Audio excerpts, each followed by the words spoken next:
Medicaid.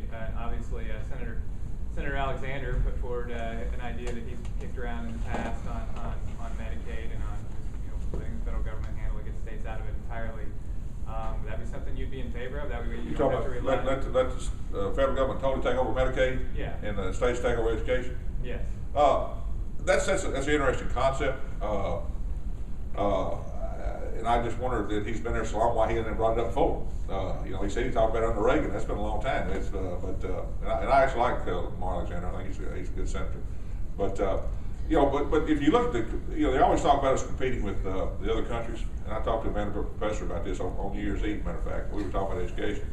He just got back from sabbatical overseas, and the thing that all the countries we're competing with have is that they have a unique system of education. Everybody's treated the same way in Japan, every prefecture, province, where they have over there, everybody's got the same system.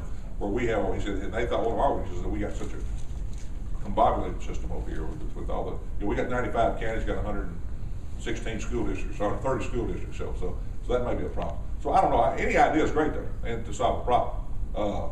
And I think, and I'm always open to those things. I would be opposed to it. I would like to look at it because the devil's in the details. It's nice to say you do those things, but how do you get there? But you guys you're supporters. I mean, you just put a press release out saying you support local control on education. So I mean, you like this decentralized. Oh, no. I think our current system has been set up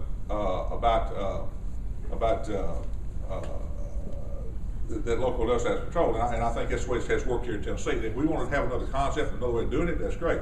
My biggest problem with the GOP has been that they have always been for local government, have always been for not telling the local governments what to do until they got in charge. When they get in power. Now, when they got in power, that's all they want to do is tell local governments what to do. And they say, well, the state has the right to do it, to tell local government what to do. They don't want the federal government to tell them what to do, but they think the state government ought to tell them what to do.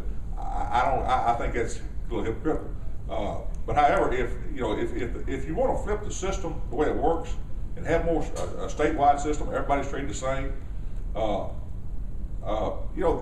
I'm open to that if it works. We've got an education system that could be better.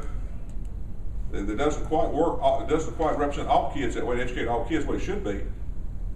But there's a lack of political will to really get down to what the real problems are, and let's get it done. And I think somebody said that we're like in the top 10 in graduation rates in the whole country in Tennessee, but we're 42nd in funding.